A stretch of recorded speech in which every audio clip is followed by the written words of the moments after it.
Using a computer without a mouse. When using Microsoft Windows, it is possible to perform virtually every operating system function using only the keyboard.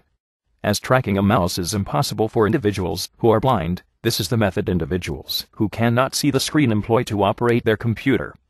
In this reading, you will learn how to perform common tasks without touching the mouse. Before learning to navigate Windows without a mouse, it is helpful to have an understanding of the various parts of your screen. Once Windows is booted or started, you are almost always placed on the desktop.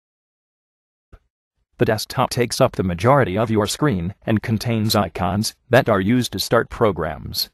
When the desktop is in full view, there are no other windows open. The bottom of the screen contains 3 additional areas of interest.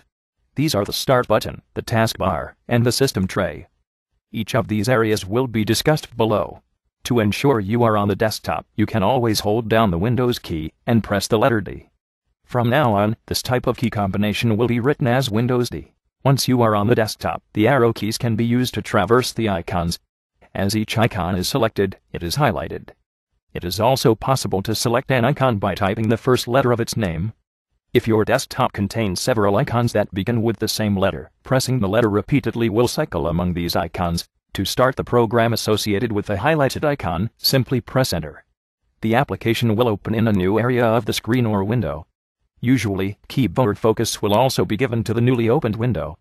This simply means that any keys that are pressed will affect the application within this window. To close the program, press Alt F4. This is the universal exit application key combination in Windows. It will almost always close the application that currently has keyboard focus. From the desktop, pressing the Tab key once will place focus on the Start button. This control is located in the lower left corner of the screen and says click here to begin.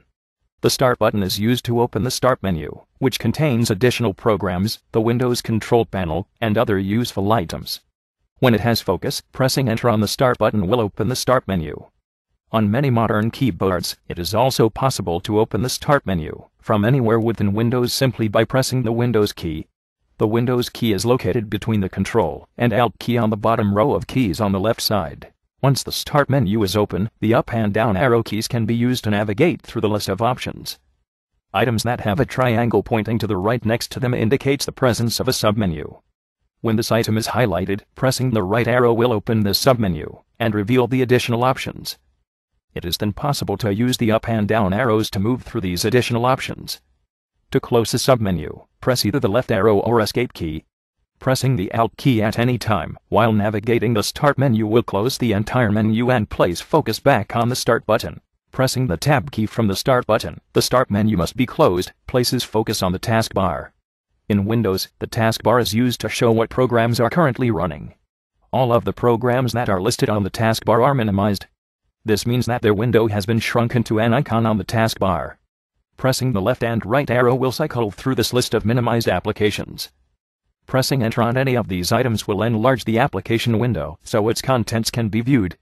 Again, to minimize all applications and place focus back on the desktop, press Windows D. Pressing Tab once from the taskbar places focus on the System tray.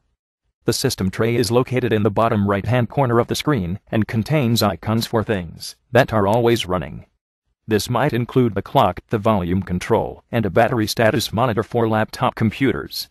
As was the case with the taskbar, the left and right arrow keys can be used to move through the System tray icons. Pressing Tab from the System tray will place focus back on the desktop. As you can see, tabbing moves the user in a circle from the desktop to the Start button, to the taskbar, to the System tray, and back to the desktop. Please note, if you have certain applications installed, such as the Google toolbar, you may encounter additional items in your tabular circle. Running an application.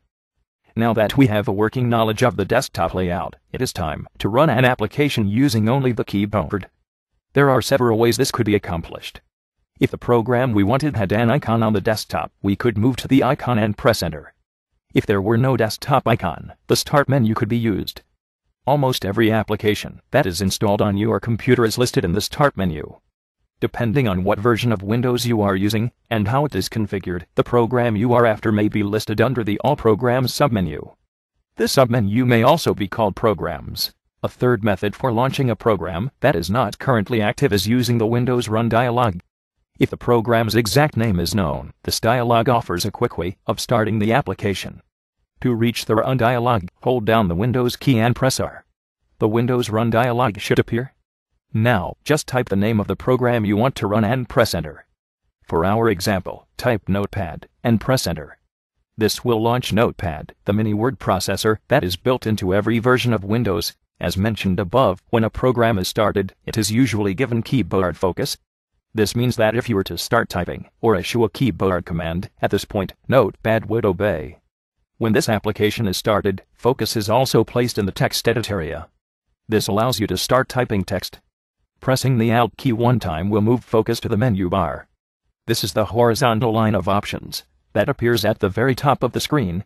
Now that this bar has focus, pressing the left and right arrow will move through items such as File, Edit, and View. Each of these items has a submenu of options. Pressing the down arrow will pull down the submenu and review the options. As this is a vertical menu, the up and down arrow keys should be used to navigate this menu. To choose a menu option from within any menu, press Enter.